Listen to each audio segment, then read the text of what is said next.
Boom. We are live in the Facebook group. Woo! What's up, fam? So guys, Jordan Stupar is in the house with us today.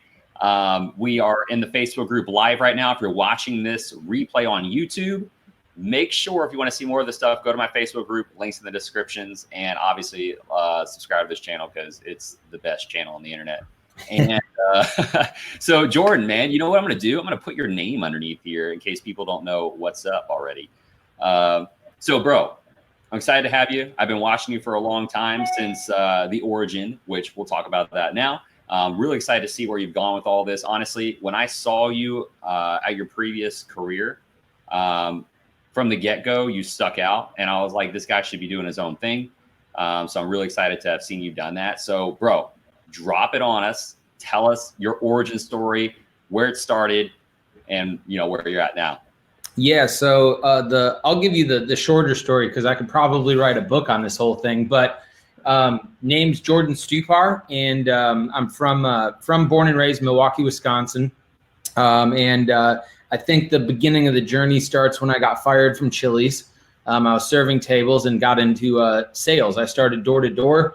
And door-to-door sales really took me from Milwaukee. It took me to Virginia. It took me to Dallas, Texas. And then I lived up in New Jersey for a year, and then New York City, and then down in Miami, working where I believe I probably got most of my audience, working for Grant Cardone for about just shy of 4 years. And after that 4 years, I decided to resign and be done with being a salesperson because I just felt like I wasn't really growing, and decided to start opening my own businesses. And so the one that I'm running right now, Sales Domination System, was the main thing that I had intention of building after leaving that, because I'd had just 17 years of sales experience. I'd used a lot of CRM tools, and I hated all of them. So I decided to build my own, and that's what I'm doing these days. That's a little bit of the snapshot of the story. Dude, I love that. We'll talk about your software, guys. If you stay till the very end of this, Jordan is going to give you something of value completely for free, but you have to stay till the very end. So bro, let's talk a little bit about sales before we get into talking about your software, because I saw a little bit about it. Pretty dope. But before we talk about that, let's talk about sales a little bit, man. Like, sure. What got you interested in sales versus quote unquote management or just owning a business? Why sales specifically? Really good question. I think it all really stemmed from the fact that, like, when I got fired from Chili's, I was making like $40, serving lunches, and then I'd go home, and like that was basically it for me. And so when I got fired, I ended up on Craigslist and ended up in a door-to-door sales role where basically they told me all you have to do is you're going door to door. You're going to knock on some people's doors, and you're going to offer them a free alarm system for their house. And for anybody that gets the alarm installed, you get $225. So I'm like, okay, that sounds like really easy, like I could do this. And then obviously, it wasn't, because it's door to door sales. And obviously the alarm system wasn't obviously free, but it took me about 2 weeks to get my first sale. And like, literally I was on my last breaths of a salesperson. Like, I hadn't sold anything. Everybody's out there crushing it, making a bunch of money. And I was just miserable, and ended up getting this one sale with this one guy where, I walked out of his house, and like 30 minutes later, I had made $225. And so what clicked for me was, $225 working at Chili's probably would take me 6-7 days of working to make that. And I made that in a half hour being a salesperson. And so at the moment I stepped out of his house and realized I had made, a whole week's worth of, income from Chili's in a half hour, that's where it clicked for me. And I was like, dude, I'm going to get really good at this and try to do this as many times in a day as I possibly can. And so from there, man, I think this probably is the common denominator for all salespeople is you get that first sale, and it's kind of like, it's like heroin. You just get addicted, and you want to do it all day long because, you create that relationship with somebody. They said yes to you. You gave them a little bit of value, and you're making money. So I think that's the real reason why I really stuck with sales even though obviously we all know it's not the easiest career or profession to be involved in. So, but it's incredibly empowering, like you said. Absolutely. Yeah. Dude, and I love that. And that's why I love talking to people that are really good at what they do, like yourself, because you're going to hear so many of these common themes. And that's always the one. It's like the heroin, man. Like when you get the clothes and it feels so good. And then you're like, how can I duplicate it? Yeah, exactly. So let's talk about that. It's a great segue, actually. So if somebody were to ask you right now, I'm going to ask you, what do you believe would be the number one barrier that would stop people from becoming great? Because there's a big difference. People can do sales, right? Or they could be good at sales, or they could be a professional, an expert, a go-to in the market. So what takes someone from, hey, that seems cool, to expert, go-to? Yeah, so I think the number one real barrier to entry from your amateur salesperson, guy, to being a professional is the two things. One is just your ability to persist. I mean, obviously, if you're going to be in sales, I don't care what you sell, you're going to deal with a lot of rejection. You're going to deal with a lot of people that, don't end up doing anything with you for months and in some cases years. And so being able to persist, in the face of rejection and adversity, I think is a massive key to being, a professional and successful salesperson. From there, also, I believe that you have to have conviction in yourself as a person. You got to have conviction in the product that you sell, and obviously, when your conviction in what you do and what you're selling exceeds the conviction that your buyers have about not doing business with you, you're going to win. And so I would say that those two things are the major keys that really separate your amateur salespeople from your professionals. Dude, fuck yeah. I love that. And actually, you brought something up earlier too. And I know that everyone watching this and everyone that will watch the replay, they're all dealing with what I'm about to say in one way or another. But adversity. Yep. Okay. Like A, normal person in life goes through it. But B, as a salesperson, we fucking immerse ourselves in adversity. We feel like, and then for some reason, we feel like it's some badge of honor to find more adversity and go through more hard work. So it's fucking ridiculous. So, let me ask you, man, how did you, because you've gone through a lot of different levels of adversity, how do you overcome adversity? And can you explain a few different examples of that? Yeah. So, I mean, from the most basic forms of adversity that I found in sales was, just getting started. How do I get my first person just to say yes? And obviously what I was doing was full commission. So it's not like I'm taking home any money just for trying. And I know that's the case for a lot of salespeople, is we work on straight commission and we don't get to eat unless we kill something. And so that's the first level of adversity. And honestly, I got to just give all the credit for that first 2 weeks of being a horrible salesperson to my mom, because I'd be out on the street corner and I just call her and she'd be like, Jordan, one more door, knock one more door. And then if that doesn't work out, call me again if you need to, but I'm going to keep on telling you one more door. And so I think that's number one, is kind of learning that persistence of just keep on knocking the door, keep on going back, and sooner or later, it'll pay off. Now, obviously, I've had many larger categories of adversity that I've been enduring now for quite some time. So some of the other adversity is moving to a new city. I know a lot of people don't like to leave where they're at to go find more opportunity elsewhere, and so I've done that several times, where you kind of create some friendships, relationships of, where you end up moving to, or specifically leaving the friendships and relationships that you have in your hometown to go find your own opportunity. You just have to understand that, there's people everywhere, and, people are going to like you if you're real and genuine and authentic, and you're going to find other friends. You're going to find other people to connect with. And sometimes the people that you're around right now might not be the best people to be around, which, at the end of the day, which adversity do you want to choose? Do you want to choose the adversity of leaving the current friends that probably aren't maybe good for you? Or do you want to choose the adversity of staying with people that aren't actually that good for you? And so that's another section of just pick your suffering. You're going to suffer either way. We're human beings, dude. Life is genuinely mostly suffering and how we respond to the suffering.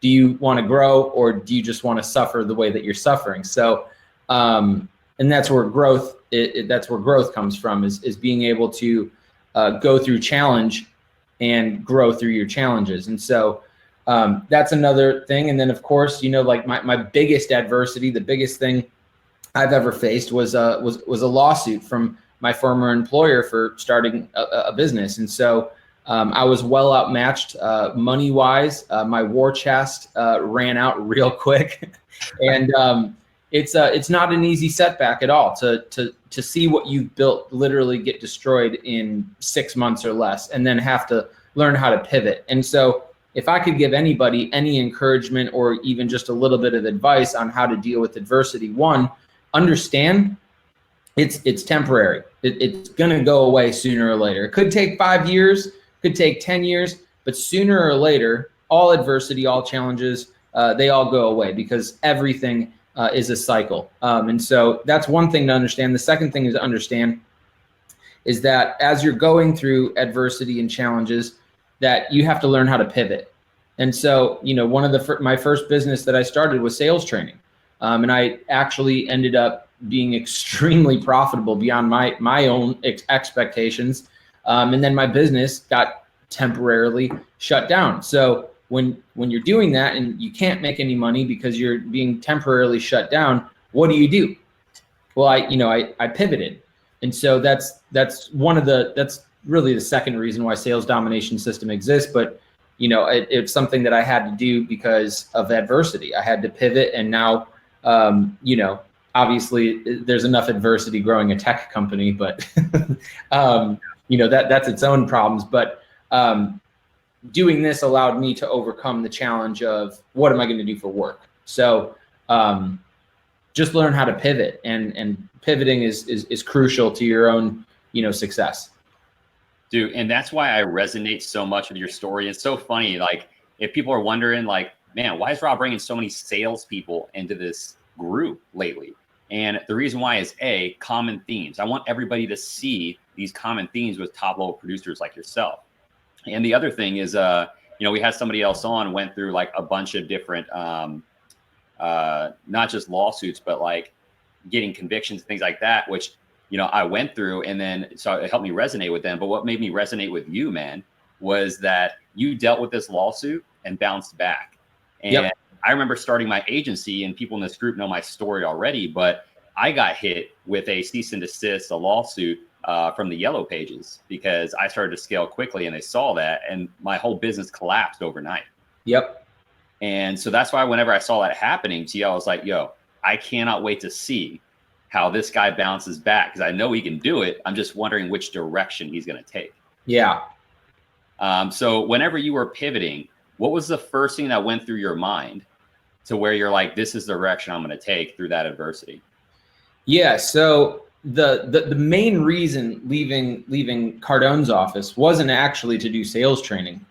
Sales training is just a lot easier to build because, I'm just either talking to somebody, or I'm on a stage, or in front of a camera creating, one of these popular e-courses out there. And so that was really easy to build, and it's easy to do quickly. The main reason why I left Cardone's office was because I wanted to create a CRM alternative that I could sell B2B like I had been at Cardone's office. I was extremely successful selling B2B, and so wanted to take that opportunity to create my own product to then sell. But again, the CRM, I mean, this is literally something that we've been working on for the last 2 years, like since the day that I left that office. So when it came time to pivot, when my business got temporarily enjoined, the initial thought was, holy shit, dude, like the CRM's not ready yet, and I know this is the direction that I need to go into. So I didn't necessarily freak out, because I knew that, Sales Domination System was coming, but it wasn't coming fast enough. So, that the hardest thing that I've probably ever done, in addition to those couple other things, is stay the course with Sales Domination System, and literally like look at the finances I have left to like live off of, and figure out a way to live off of that until this product is actually ready, or just give up on it all and you know, go be a salesperson somewhere else. And so I'm very, very, I feel lucky, blessed, and grateful that I made that decision to just stay the course, like, you know, eat shit for a couple extra months, like, and ride out the wave with Sales Domination System to finally open up this product into the marketplace. And so that's what was going through my mind when I had to pivot, is which way am I going to actually pivot? Am I going to pivot in the way that I wanted to go in originally, or am I going to try to do something else? And I'm really happy that I stuck with what it is that I was trying to do in the first place. Me too, man. I definitely am. And no one else in this group knows this, but I've been trying to get Jordan into this channel to do a group interview for, how long has it been? Like a year plus. A year? Yeah. Like, but through stuff. Yeah, couldn't do it yet. So I'm stoked. And actually, Ryan's one of those guys I interviewed, Ryan Stuman. He's saying Jordan's good people. You probably can't see the comments down here, but yeah. Yeah, I like Ryan Stuman, man. Yeah, he's a pretty cool He's a beast. So let's talk about, like, when you made that decision, because I know a lot of people in this group and people are going to watch the replay have gone through this or are about to go through this. So when you were going through this decision and you decided to bet on yourself, what did the people around you say? And then how did you react? Okay. So good question. That people don't ask all the time.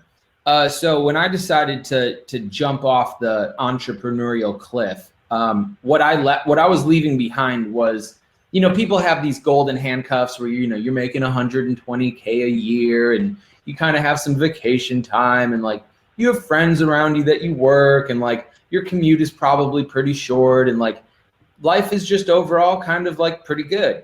Me, I was on track in 2017 to make $750,000. I was a rock star where I worked. I was gaining, you know, a lot of followers just from, you know, the place that I'd worked. Like, literally, you know, those were like diamond encrusted platinum handcuffs. Like, nobody does that. Like, you have to be really, really bonkers to leave an opportunity where literally you're in the top 1% of all income earners, you know, in the United States. And so when I made that decision, I mean, I was scared like shit. Like, going in that day on May 2nd, 2017, to hand in a letter of resignation, literally, like, I was sweating, like, my heart was beating like 500 beats per minute, like, probably could have died. Like, I was like trembling, like, really genuinely freaked out that I was not only just thinking about doing this, but actually doing this. And so when I did that and I kind of walked out of the office for the last time, you know, like, I waited 2 weeks to, like, kind of post onto Facebook, like, hey, I left this job. And, like, when I did, because I knew this would happen, my phone literally just hundreds of phone calls, text messages. Like, that's for people that have my number. Like, my Facebook just blew up. Like, everybody's like, dude, what happened? Like, why would you do something like that? Like, what's next? Like, people, you know, freaked out. And I don't think that many people, like, really believed that, like, I don't think anybody believed in me as much as I believed in me. And that's okay. But, you know, as you guys are making moves in your life, anybody watching this, and you're considering starting a business, or you're considering leaving a job just because maybe you don't like it, or you're considering moving across the country or to a different country or whatever. If you believe in yourself, that's literally the only person that you need to have believe in you, because nobody else is going to make anything happen for you. You have to make it happen yourself. And so I lost all my friends. You know, there's not a single person back at that old office that stays in contact with me. When they leave, and there's been several, then I'm able to reconnect with them because, you know, we had a relationship, and I think people are a little bit fascinated of what I've been able to accomplish in between the last, you know, 2 years. So, yeah, I mean, you're gonna lose friends. If you choose yourself, you're gonna lose friends. There's gonna be people that won't believe in you. You're gonna get, you know, a lot of people talking shit. It's part of the game, dude. You just got to take it. Yeah, man, I fucking love that, dude. Okay, so we're gonna talk about sales domination here in a couple minutes, because, you know, we have till 1 o'clock. It looks like we're closing in on that. I'm sure people are gonna have questions here. Sure. So, man, what do you believe in sales? And I love asking this question to salespeople, because what I've come to learn is that I was a top performer as well in every industry I was in. I did the door-to-door thing too as well. But every great salesperson that truly is great believes they can sell anybody anything and knows how to do it ethically, which is also very true. That's what makes them great. So my question to you is, what is one thing you believe in that you might say other people disagree with in sales? Something I believe in that other people might disagree. I would say I think the biggest thing that most salespeople always have is they're like, I'm a closer, always be closing, ABC, like all this like kind of brass balls, type shit. And at the end of the day, my nickname back at the old office that I worked at was the smooth operator.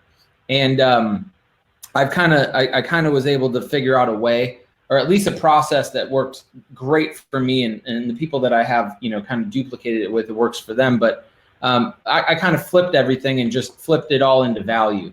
ABV, always bring value instead of, always be closing. And so if you're out there and you're like, yeah, I'm a closer. Truth is, you're not a closer. You're actually just really damn good at providing value, or perceived value for that matter. So, I mean, I think there's a lot of people out there that think that they're, closers because they can handle 72 objections in the close and finally get somebody to, bow to their will and sign a contract or whatever. My best and favorite deals that I've ever done have been the ones that actually don't require any objection handling at all, because what you've done is you've established a relationship and really provided value up front, where of course, when value exceeds, the money that you're asking, people give you their money. And so, I don't know. I think way too many people focus on all this objection handling and, I closed them like this, when really you should be talking about the 95% of the sales process that occurred before you asked for the sale. Dude, fucking love it. Guys, everybody take a second if you didn't just fall back in your seat. All right, because and we teach the same thing. And this is why I'm bringing guys like Jordan into the group, because he's evolved. He's moving with the evolution of what sales is. There's a reason why, guys, at the end of all of our sales calls, I teach everybody to say, so what would you like to do from here? Yeah. And it's like, guys, Jordan's moving with the evolution. I hope everyone's listening to this right now. So last question before we get into talking about sales domination, because guys, the system's amazing. So make sure you're sticking around for this. But last question, your growth has not stopped. So my question to you is, how are you continuing to break out of your comfort zone? Like, what are some best practices that you're doing? Because as you progress, the obstacles get bigger, the adversity gets bigger. So what are you doing to break out of your comfort zone? So, I mean, breaking out of your comfort zone, quitting your job, starting a new business, that's, boom, that's your first kind of challenge right there. And then, depending on what type of business you want to start, there's going to be a lot of different things that you're going to struggle with. Like, dude, I've never really been a genuine sales manager. I've kind of managed teams, but it's not been like a full-time thing for me where I'm a sales manager. I've always just been direct to consumer, type guy, working the sales process, getting paid, blah, blah, blah. So stepping into this role as, CEO of a tech company, like, holy shit, like there's so much growth in every other area than just sales. Like, of course, I would love to spend the majority of my day picking up the phone, emailing customers, doing demos, and doing the sales side. But at the end of the day, who's going to run accounting and billing? Who's going to do product development? Who's going to do R&D?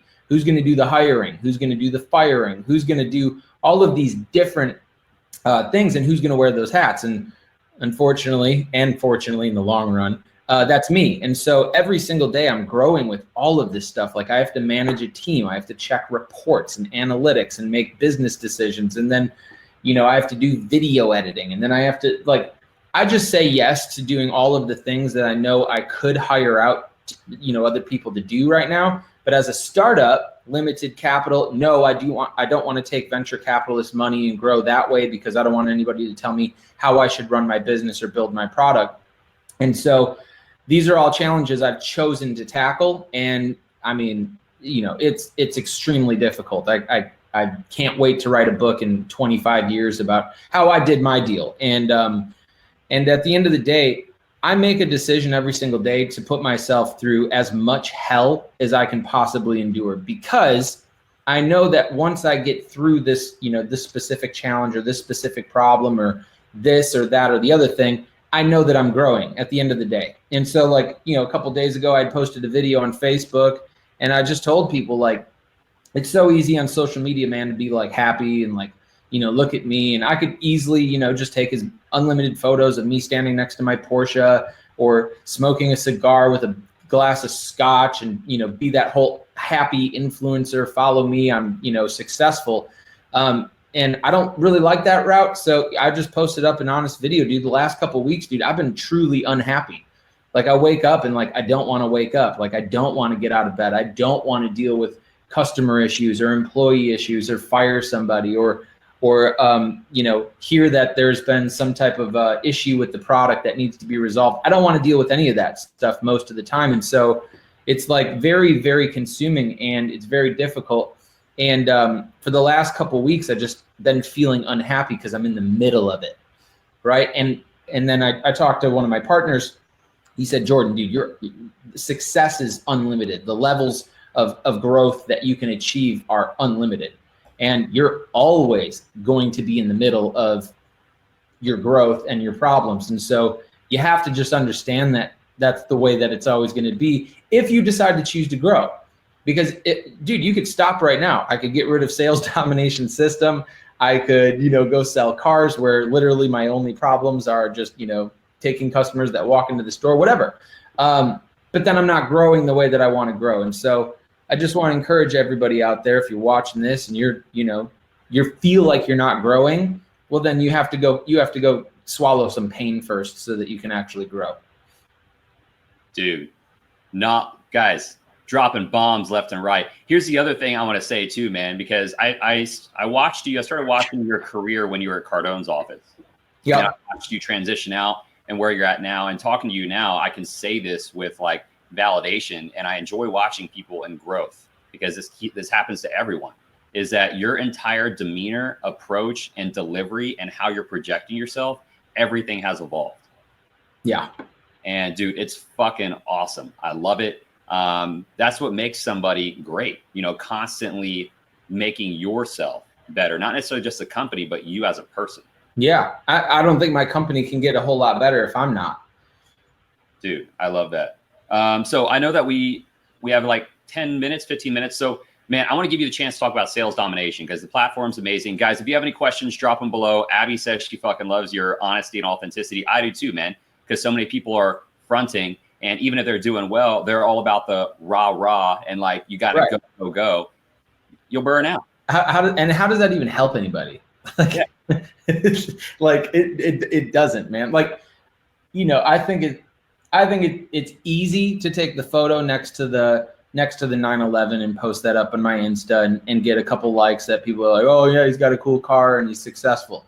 I would be much more interested in not showing the Porsche and then posting a video or a photo of what life was like before the 911. Because, dude, people in the big houses, people with the nice cars, people with the big bank accounts, I don't give a shit. Fine, I like looking at your cars. I'm a car enthusiast. But, dude, I want the story of the 12 months that you were unhappy, considering like just jumping off of a bridge before you actually, achieved the accomplishments that you want. And so that's, I think, I'm not famous or like social media famous or anything, but I think that the small audience that I have accumulated, I think that they appreciate the fact that I'm not all about the bells and whistles. I'm a little bit more about, here's the mud. Do you want to walk through it? And if you do, there's a 911 waiting for you at the end of at the 4-year mud walking journey. It's just going to take time. And so enjoy the process. If you're sad or unhappy, understand it's okay to be sad and unhappy during the process, because, I always have a little smile on my face when I start my car. So yeah, it works out and it's worth it. Dude, that's fucking awesome, man. And I love that too. Like, if you want to walk through the mud with me to get to the Porsche, like, here it is. that's what I want my audience to be. I don't really necessarily need an audience of people that just like me. I would really like to call to action and inspire other people to walk through the mud with me, because at the end of the day, I find encouragement from people that are a little bit more successful than me. Every time I talk to people that are more successful than me, I sat down in California with a guy that just flipped his fourth company for $140 million. Like, sitting down with him and just I didn't ask him like, hey, how much does your house cost? I asked him, dude, when was the darkest time of your life leading up to the ability to get this house? Mm-hmm. And it's those types of conversations that are more valuable, not only for me, but for everybody. It's encouraging, because there's not one single person on social media. There's not one single person viewing this. There's not one single person walking this planet right now that isn't frustrated about something. Yes, absolutely, guys. And if you guys are noticing me looking down, I take notes with everybody I interview and every conversation I have, because of what Jordan's saying right now. Like, you're never going to stop realizing, like, understanding a deeper meaning. Yep. That's going to help you elevate, because it's your mindset, man. Your mindset's changed completely. Yep. So all of this that you've discussed today has led you to what you've done today. So let's talk about that. Sales domination. What is it? What does it do? And then how can people get there? Because I'll link it above. Yep, cool. So I won't do any big sales pitch, because honestly, there is a lot to talk about. At the end of the day, what it is it's a CRM alternative. Yes, it's a CRM. The reason I call it sales domination system is because I truly believe that nobody really likes their CRM, and I don't want to be immediately tossed into that category when people hear about it. But at the end of the day, it's five different companies in one. First thing, obviously, is CRM, data storage, tasks, reminders, all that organizational stuff that you'd expect any CRM to do. In addition to that, we're a communications company. We offer the ability to make calls that are recorded right from your laptop, your phone, your iPad, your whatever device that you're using. We also do text messaging, SMS and MMS. We also do email integration, so you have all those communication tools. From there, salespeople like myself back at Grant's office, I know for sure I was spending 2 to 3 hours a day just trying to find the next person to speak to. And if I wasn't doing that, I was paying a shit ton of money for B2B leads through different, lead providers. So I wanted to build out my own lead generation tool, which would be the third, kind of company within the company. Is we provide hyper-targeted B2B leads to our users. We give them the contact info. We give them their name, cell phone number, email address, social media profiles, everything that you need so that you can actually communicate out to somebody.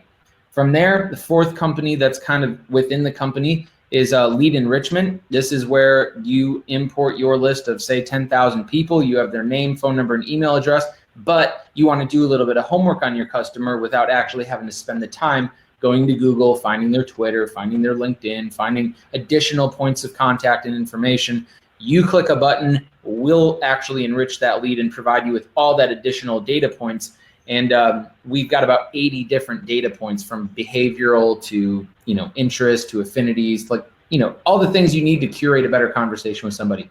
And then the fifth company is marketing automation. We have drip campaigns and broadcast capabilities out to your entire list or a segmented version of your list via email and also text messages. So we're the first CRM company to actually include all of these things in one place. And literally on a week-by-week basis, there's new features being dropped in each one of these categories. And so if any of this kind of resonates with you, or you think it might sound cool or advantageous or beneficial to you, that's cool. You can just hit our site, dominatesales.com, and we'll have some information there for you. You can always click on the demo button, and you can literally get on my calendar, and I'll take time out of my day to actually show it to you. So if that's something that sounds cool to anybody watching this, I'd love to show it to you. Boom. So if you guys are watching live right now on Facebook, I will link that at the end of this call in the description above to make it really accessible, super easy to get to. So I'll get that from Jordan for you guys.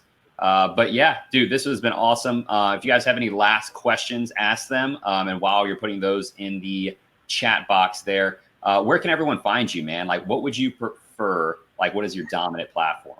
Yeah, I would say the platform that you're most likely going to engage with me personally is going to be Instagram. That's just at Jordan Stupar.